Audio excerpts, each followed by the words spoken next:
Assalamualaikum warahmatullahi wabarakatuh.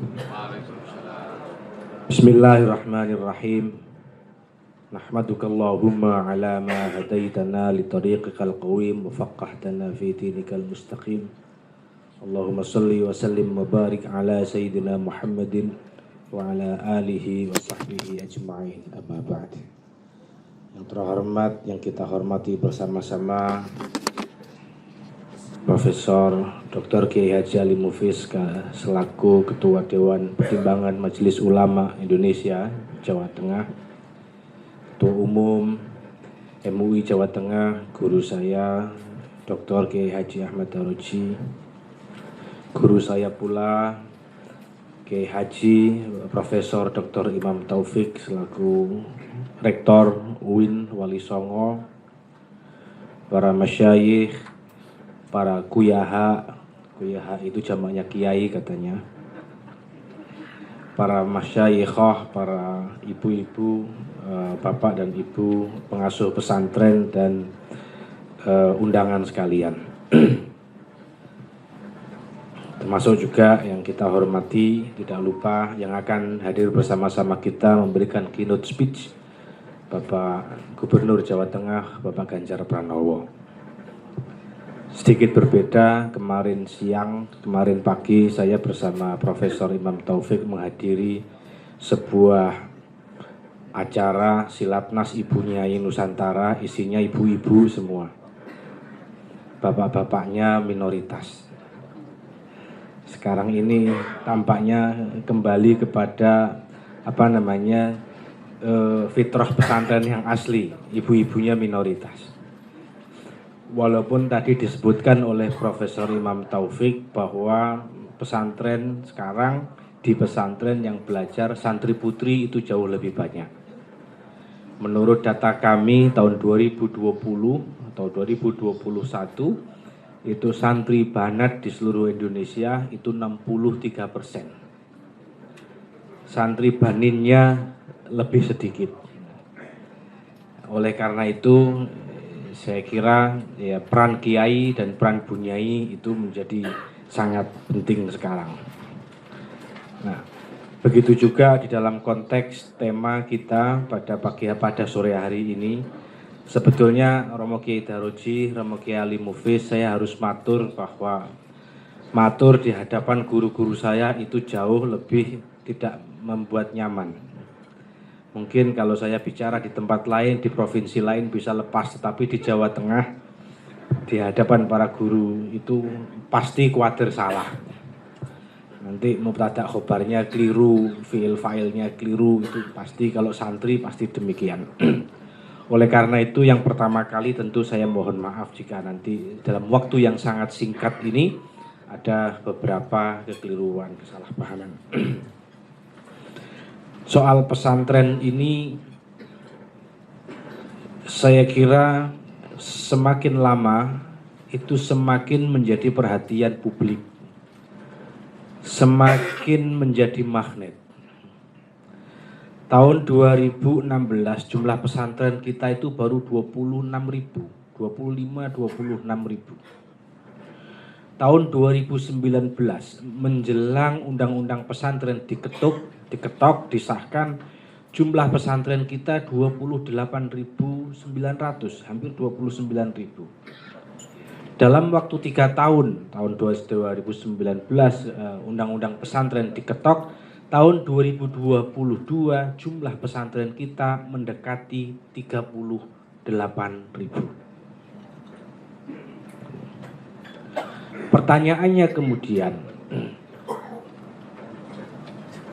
kita berasumsi bahwa munculnya undang-undang pesantren ini mendorong bagi orang-orang, bagi sebagian masyarakat untuk membuka pesantren.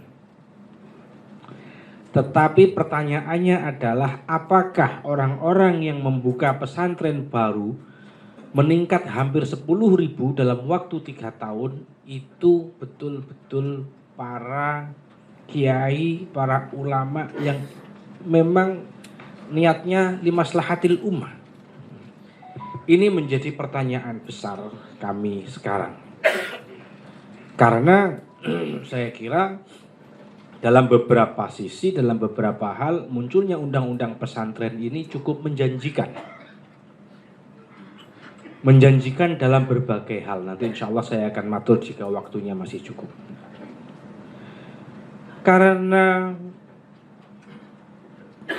pesantren itu semakin banyak dan nama pesantren itu cantik untuk dipakai, maka kemudian lembaga pendidikan sekecil apapun, lembaga pendidikan keagamaan sekecil apapun itu dinamakan sebagai pesantren. TPQ dinamakan sebagai pesantren, rumah tahfidz dinamakan sebagai pesantren, bahkan panti yatim piatu pun dinamakan sebagai pesantren. Dari ini umum di seluruh Indonesia. Maka tidak heran ketika kemudian pada akhirnya muncul banyak perkara di dalam konteks yang perkara yang cukup mengganggu marwah pesantren itu tadi. Contohnya beberapa kasus yang ada di Bandung, yang ada di Depok itu sebetulnya bukan pesantren. Ada kasus yang ada pelecehan seksual besar, korbannya banyak, itu sebetulnya rumah tahfidz dan 100% ustadz yang ada di situ tidak ada yang hafidz. Rumah tahfidz. Rumah tahfidz namanya pesantren, ustadznya tidak ada yang hafidz dan ada pelecehan di situ. Oleh karena itu, dan banyak sekali kasus-kasus semacam ini di beberapa tempat, dan saya harus matur bahwa terlepas dari ketertarikan orang untuk memondokkan pesantren dan ketertarikan orang untuk mendirikan pesantren, bahwa sesungguhnya fenomena kekerasan di pesantren, terutama pesantren menika para insan pesantren sedanten nggih, kula matur terus terang mboten napa-napa nggih. Bahkan kekerasan ini merupakan fenomena gunung es, terutama kekerasan seksual. Beberapa waktu yang lalu kami mendampingi beberapa korban, bahkan sempat memulangkan secara diam-diam, menculik dalam tanda kutip hampir satu bus santri putri dari sebuah tempat karena ada pelecehan yang sistematis di situ. Sepuh pelakunya. Tidak di Jawa Tengah. Bukan di Jawa Tengah. Di Jawa Tengah wonten dan lebih gampang diselesaikan. Di beberapa tempat kami sempat melakukan pendampingan. Fokus dalam pendampingan itu sekali lagi adalah pada korbannya. Karena ketika terekspos korban ini, dia mendapatkan musibah itu dua kali. Musibah dilecehkan dan musibah terekspos. Ketika dipulangkan ke kampungnya dan ada ekspos, tetangganya pada tahu, itu pasti akan menjadi aib yang berkelanjutan. Dan itu yang kita hindari dan mengembalikan mentalitas para korban ini sungguh bukan sesuatu yang mudah. Butuh waktu lama, butuh waktu berbulan-bulan bahkan bertahun-tahun. Nah, ini yang saya kira perlu menjadikan perhatian kita bersama. Ini menjadi isu bersama. Sedangkan sekali lagi pesantren itu sekarang menjadi makhluk yang paling cantik di Indonesia ini. Dari sisi jumlah misalnya, tidak ada pesantren yang dikelola dengan serius yang santrinya berkurang. Saya kira tidak ada. Pasti melonjak jauh. Bagi sebagian orang ini dianggap sebagai peluang ekonomi. Bagi sebagian orang, tetapi saya yakin bagi para pengasuh yang asli ini adalah sebuah cobaan ketika kepercayaan masyarakat itu semakin banyak dan semakin banyak santrinya. Lirboyo itu sudah hampir Gesurja mungkin rawuh mboten nggih. Lirboyo itu sudah hampir 40.000 santrinya. Ya di apa namanya Sidogiri 20 sekian ribu. Iya, putih. Asam bagus 18.000. Itu kita membayang, saya kira di Jawa Tengah juga walaupun tidak seperti di Jawa Timur, tapi juga melonjakannya cukup tajam. Sehingga saya yakin jeding-jeding di pondok itu beroperasi 24 jam. Kecuali airnya habis. Nah, di satu sisi itu kepercayaan terhadap pesantren meningkat, di satu sisi kita mempunyai tantangan yang sedemikian berat.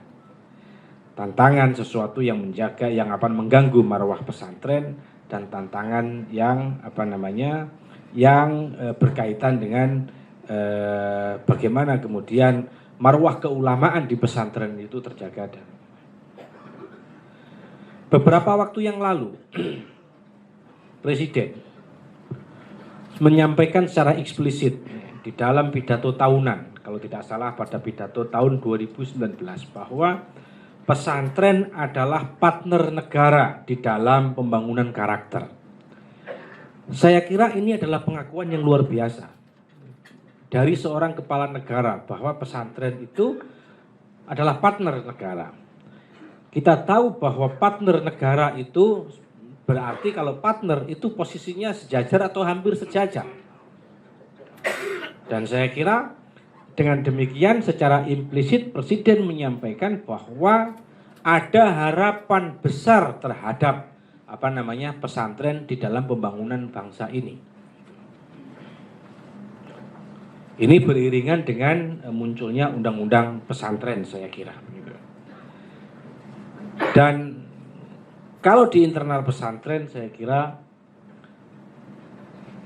kita mempunyai kewajiban untuk menjaga bahwa otoritas keagamaan itu harus tetap di tangan pesantren, tetap di tangan ulama pesantren menurut saya. Tidak boleh kemudian otoritas keagamaan itu jatuh ke tangan orang lain. Tidak boleh otoritas keagamaan kemudian jatuh kepada para artis yang hafal 1-2 ayat, yang hafal surat apa, ayatnya berapa, pojoknya di mana, tetapi dari sisi substansi sangat kurang. Juga tidak boleh berpindah kepada para muhajirin yang baru saja belajar agama dan kemudian dia sangat aktif di YouTube. Sangat aktif di YouTube dan sangat aktif di media sosial. Otoritas ini harus tetap berada di tangan ulama-ulama pesantren. Saya kira hadirnya undang-undang pesantren itu memperkuat fungsi pesantren sebagai lembaga untuk mereproduksi ulama. Saya kira saya akan langsung meloncat saja kepada undang-undang pesantren yang kula kinten cukup penting untuk disampaikan. Undang-undang pesantren ini para kiai saya menyampaikan bahwa ini bukan hadiah. Bukan hadiah dari siapapun, bukan hadiah dari negara, bukan hadiah dari siapapun kepada komunitas pesantren. Ini adalah sesuatu yang direbut oleh komunitas pesantren. Baik dari Senayan maupun dari kawan-kawan yang ada di birokrasi. Maupun dari ormas-ormas yang memiliki pesantren banyak. Sedemikian rupa undang-undang ini disesuaikan, berarti jika demikian undang-undang ini adalah dari pesantren untuk pesantren. Jadi kalau misalnya ada klaim bahwa undang-undang ini adalah hadiah untuk pesantren, kula kinten benar tapi kurang tepat gitu. Tidak sepenuhnya benar. Karena ada suatu proses ketika undang-undang ini didirikan, di draft begitu, disusun, cukup melenceng. Tidak menjadi undang-undang pesantren, tetapi menjadi undang-undang pendidikan keagamaan dan pesantren. Sempat muncul menjadi seperti itu. Melencengnya cukup jauh dari 126 pasal yang ada di draft undang-undang itu, 110 pasal atau 100 pasal mengatur pendidikan agama lain. Yang mengatur pendidikan pesantren hanya 16 pasal. Yang 10 pasal itu ya pengantar, definisi, dan yang lain-lain.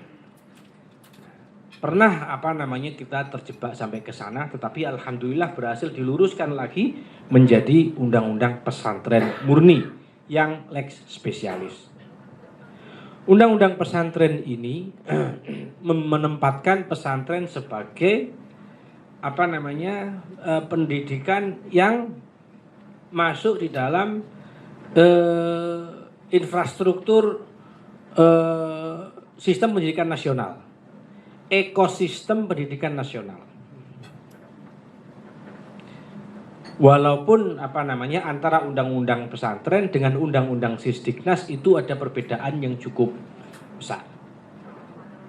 Kalau undang-undang Sisdiknas itu semangatnya adalah membuat seragam begitu, ya tetap ada muloknya, muatan lokal, tapi semangatnya, ruhnya, spiritnya adalah keseragaman.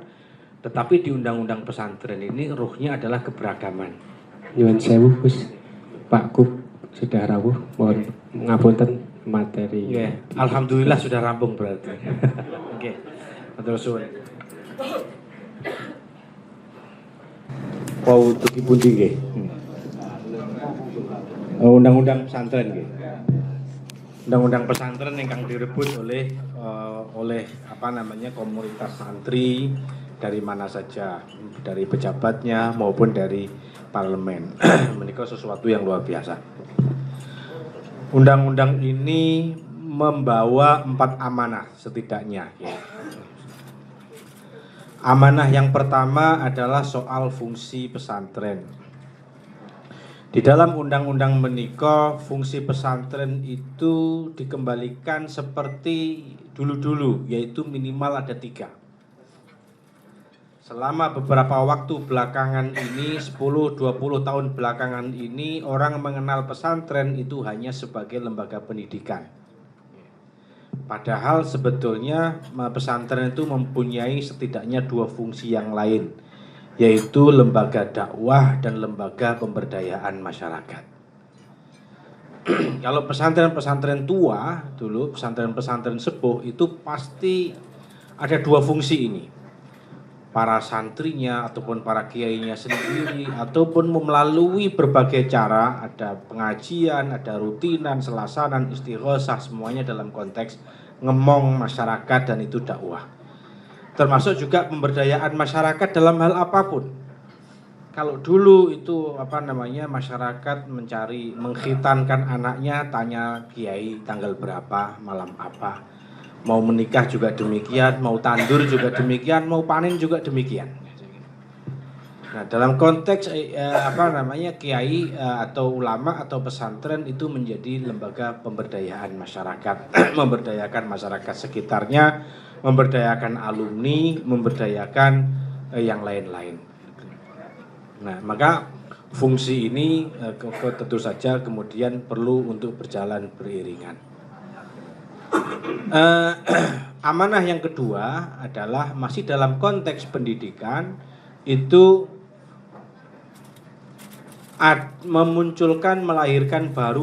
melahirkan lembaga baru yang namanya Majelis Masyayikh. Namanya sangat menakutkan, Majelis Masyayikh itu. Jenggoten semuanya begitu. Tapi Majelis Masyayikh ini tugas utamanya adalah memperkuat mutu pendidikan di pesantren. Majelis Masyayikh ini lebih banyak di pesantren, lebih banyak berkutat pada fungsi pesantren di dalam hal pendidikan. Termasuk mendorong rekognisi negara untuk lulusan pesantren. Kita tahu bahwa selama ini problem utama santri sepintar apapun itu tidak bisa berkhidmah dengan bebas. Santri salafiyah misalnya atau santri pesantren mu'adalah misalnya mau masuk ke fakultas kedokteran itu pasti terganjal secara administratif ya. Belum ujian saja sudah terganjal. Begitu juga masuk dimanapun itu lebih banyak terganjal secara administratif. Substansinya tidak terakui. Padahal kalau kita melihat santri ini mempunyai bakat dan kualitas yang luar biasa, pantang menyerah. Mereka pada dasarnya adalah mutafaqih fiddin, orang-orang yang berusaha untuk tafaqquh fiddin, tetapi tentu saja lapangan khidmahnya itu harus di mana-mana, harus bisa berdiaspora, dan ini selama ini menjadi tantangan berat. Lulusan pesantren salafiyah misalnya kalau mau perguruan tinggi negeri, ya kalau UIN Semarang pasti, UIN Surabaya oke, UIN Jakarta alhamdulillah. Tetapi kami masih menemukan bahwa ke UIN pun lulusan pesantren ini ada yang sulit. UIN di Jawa, apalagi di luar Jawa, itu masih menjadi kesulitan. Pesantren yang lulusan pesantren salafiyah, pesantren mu'adalah, pesantren pendidikan diniyah formal atau ma'had ali itu susah untuk melanjutkan ke pendidikan tinggi. Begitu juga ketika kemudian mau berkhidmah di tempat lain. Artinya apa? Artinya bahwa lulusan pesantren, santri saat ini sekitar 5 juta orang yang seperti disampaikan oleh Kiai Daroji itu tadi. Dan para santri ini belum mendapatkan hak-hak sipilnya. Nah, undang-undang pesantren melalui majelis masyayikh ini didorong agar secara bertahap itu pesantren mendapatkan hak-hak sipilnya. Para santri itu mendapatkan hak-hak sipilnya. Pesantren diakui seperti lembaga pendidikan yang lain di dalam konteks ijazahnya, namanya rekognisi. Lulusan pesantren direkognisi oleh negara. Itu amanah yang kedua. Amanah yang ketiga, ini cukup menarik sebetulnya dan masih menjadi tantangan. Dua amanah yang lain sudah berjalan, dua amanah yang pertama sudah berjalan, tapi dua amanah yang lain itu masih menjadi tantangan, yaitu soal hadirnya negara di pesantren. Negara ini bisa sama saja negara di level pusat maupun negara di level daerah. Undang-undang ini memberikan amanat kepada negara untuk menganggarkan bantuan atau menghadirkan APBN dan APBD untuk pesantren. Di beberapa tempat sudah selesai, alhamdulillah di Jawa Tengah belum. Ini seharusnya Pak Ganjar tadi juga mendengar ini. Di Jawa Tengah belum. Nah, di mana-mana sudah, di Jawa Timur sudah selesai. Bahkan di kabupaten-kabupaten sudah selesai. Jawa Barat hampir 100% sudah selesai. Perda yang menjadi turunan dari undang-undang pesantren yang dalam hal rekognisi dan dalam hal anggaran.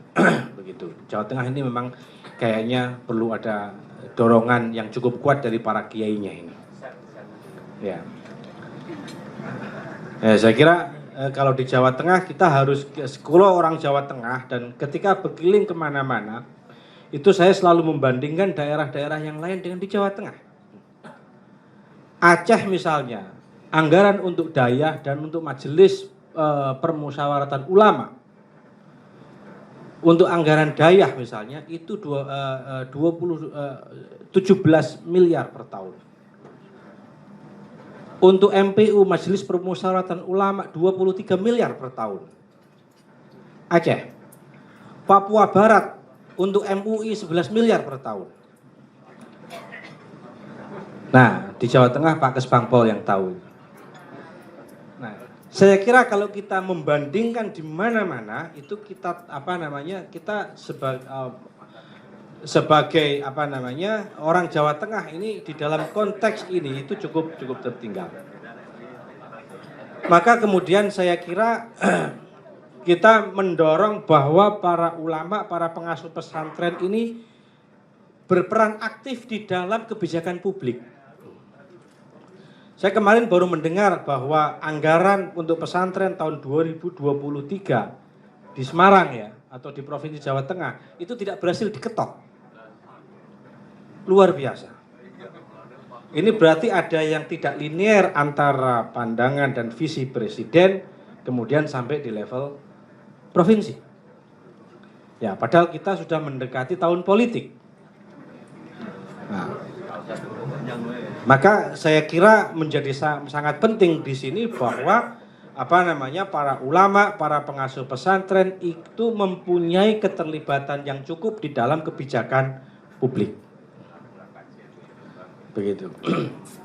Nah, ini adalah karena berperan di dalam kebijakan publik itu termasuk bagian dari memperjuangkan kemaslahatan umat. Medan itu Sumatera Utara. Medan itu MUI-nya mendapat 7 miliar setahun. Ya. Dan di mana-mana itu cukup besar, ya, kecuali di provinsi-provinsi tertentu. Ya. Saya tahu Jawa Tengah berapa, tapi saya nggak akan ngomong. Nah, padahal undang-undang ini sudah memberikan wadah, memberikan regulasi yang cukup untuk memberi APBN dan APBD, tidak dalam bentuk bantuan, hibah. Yang hibah itu berarti biasanya mengenal tahun genap dan tahun ganjil. Gitu. Tetapi sekali lagi para kiai, untuk di pesantren yang namanya kehadiran negara dalam bentuk anggaran ini fihi tafsil. Karena saya kira logika anggaran antara di pesantren dan di negara itu berbeda. Anggaran ruang kelas baru 150 juta misalnya, kalau pesantren dapat 2 ruang kelas baru, itu karena barokah bisa dapat 3. Nggih mboten? Ya. Pasirnya bisa dapat hibah dari mana, kan tukangnya setengah gratis dan seterusnya. Tetapi kalau kita lakukan itu bagi negara itu temuan. Ya. Anggaran 2 ruang kelas baru menjadi 3 itu bagi negara temuan, tetapi kalau bagi pesantren berkah. Kan begitu. Jadi saya kira di sini harus ada tafsil bahwa kalau anggaran negara, kalau negara hadir dalam wujud anggaran atau bantuan kepada pesantren, kalau kita yakin kita bisa mengelola dan memanfaatkannya, membawa manfaat untuk pesantren, ambil. Tapi kalau tidak, jangan. Ambil rekognisinya, ambil pengakuannya, tapi tidak perlu mengambil bantuannya. Karena saya kira pesantren dari dulu sampai sekarang, dari tahun 1700, 1800 pesantren itu hadir di negeri ini, itu semua pesantren mandiri.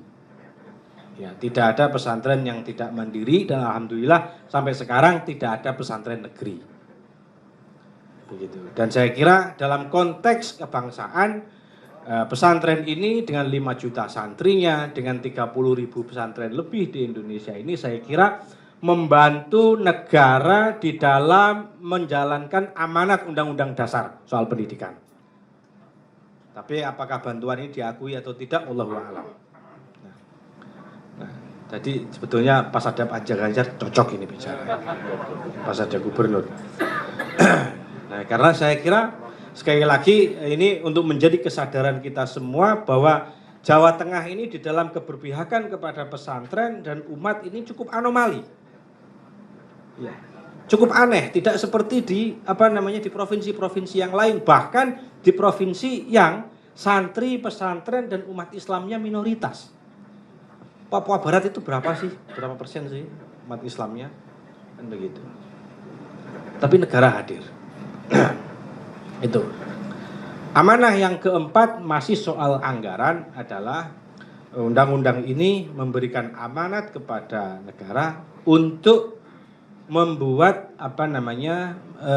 dana abadi pesantren yang diambil dari dana abadi pendidikan. Dana abadi pendidikan kita para kiai yang dikelola oleh sebuah lembaga yang namanya LPDP, Lembaga Pengelola Dana Pendidikan, per tahun ini itu sudah lebih dari 80 triliun. Dan hasilnya dipakai untuk pengembangan pendidikan yang ada di Indonesia. Nah, amanah undang-undang ini mengamanahkan bahwa pesantren berhak secara bertahap, insya Allah sampai 20% mempunyai dana abadi pesantren yang diambil dari 2 dana abadi pendidikan. Kalau dana abadi pendidikan itu 80 triliun, maka kita ambil 10%-nya saja, maka ada 8 triliun. yang bagi hasilnya nisbahnya itu bisa dipakai untuk pengembangan SDM pesantren. Memang khusus di sini disebutkan bahwa dana abadi pesantren itu untuk pengembangan SDM pesantren, tidak untuk bangun jeding, tidak untuk bangun kamar, tidak untuk membangun fasilitas fisik, tetapi untuk pengembangan pendidikan SDM di pesantren. Mungkin para gurunya, para ustadznya itu bisa halakoh atau bisa daurah ke luar negeri 1 bulan misalnya. Itu diambilkan dari situ. Walaupun ini masih menjadi tantangan karena berkaitan dengan banyak kementerian. Berkaitan dengan Kementerian Keuangan, berkaitan dengan Kementerian Kemendikbud dan yang lain-lain. Nah, tetapi sebetulnya secara regulasi kita sudah mempunyai landasan hukum bahwa pesantren memiliki secara bertahap dana abadi pendidikan sampai 20% yang diambil dari dana abadi pesantren 20% dari dana abadi pendidikan itu kira-kira empat amanah yang dilahirkan oleh undang-undang ini. Dan yang dilayani oleh undang-undang ini itu sebatas pada pesantren dengan berbagai jenisnya. Pesantren mu'adalah itu pesantren yang sudah mempunyai kesetaraan. Kemudian pendidikan diniyah formal, pendidikan diniyah yang ada di pesantren yang kemudian diformalkan. Kemudian juga Ma'had Ali dengan berbagai levelnya. Alhamdulillah sekarang ini di Indonesia sudah ada 4 Ma'had Ali yang setara dengan S2. Total ada 74 Ma'had Ali di Indonesia, tapi baru 4 yang sudah setara S2. Yang 70 yang lainnya, atau 74 yang lain itu setara S1. 74 S1, yang 4 S1 dan S2. Yang S2 ini kalau tidak salah itu ada di Nurul Jadid, di situ Bondo, kemudian di Lirboyo, kemudian di Aceh, Mudi Mesra. Dayah Mudi Mesra di Aceh. Di Jawa Tengah alhamdulillah belum ada. Nah, maka kemudian kalau di Ma'had Ali pendidikan pesantren ini ada Ma'had Alinya dan sudah S1, S2 dan ke depan direkognisi, maka saya kira peluang pesantren untuk bisa berdiaspora, memperluas lapangan khidmahnya ini menjadi sangat besar. Para kiai, perlu kami sampaikan bahwa meningkatnya jumlah pesantren di Indonesia ini dari 29.000 lah taruhlah tahun 2019 menjadi 38.000 pada tahun 2022 ini tentu tidak lepas dari iming-iming ini. Tetapi kalau kita telisik lebih lanjut ya, kita teliti lebih lanjut, mayoritas pesantren-pesantren baru ini bukan pesantren-pesantren yang mengusung rahmatan lil alamin. Ini artinya undang-undang pesantren ini datang dari inisiatif ini datang dari pesantren murni, diperjuangkan oleh kelompok pesantren murni, negara karena momentumnya memang tepat pada waktu itu kemudian menyambut, kemudian diketok, tapi lagi-lagi ada potensi bahwa yang memanfaatkan secara optimal orang lain. Nah, seperti kita biasa membangun masjid, ketika membangun itu iuran semen, pasir itu semangat sekali, tapi begitu masjidnya sudah jadi diambil orang lain. Begitu. Maka kemudian saya kira ini undang-undang pesantren ini adalah momentum bagi kita masyarakat pesantren untuk memanfaatkan sebaik-baiknya, memanfaatkan seoptimal-optimalnya. Dalam hal itu tadi rekognisi dan fasilitasi, pengakuan terhadap lulusan pesantren dan fasilitasi terhadap pesantren jika memang dibutuhkan. Begitu. Tapi memang kalau sekali lagi kalau di tempat-tempat yang lain mungkin sudah tinggal memetik hasil begitu. Kalau di Jawa Tengah kita perlu menunggu sedikit lebih lama lagi begitu. Sekali lagi saya kira dalam konteks memanfaatkan ini kita ada di dalam sebuah jenis ikhtiar bagaimana kita menjaga marwah pesantren dan menjaga marwah ulama pesantren. Tapi sekali lagi bahwa penting juga bagi kita untuk memastikan bahwa para kiai, para masyayikh, para murabbi pesantren ini terlibat mengambil bagian di dalam kebijakan publik, baik itu di level kabupaten maupun di level provinsi. Saya kira itu secara singkat yang bisa saya sampaikan. Wal afu minkum wallahul muwaffiq ila aqwamit thoriq. Wassalamualaikum warahmatullahi wabarakatuh. Waalaikumsalam warahmatullahi wabarakatuh.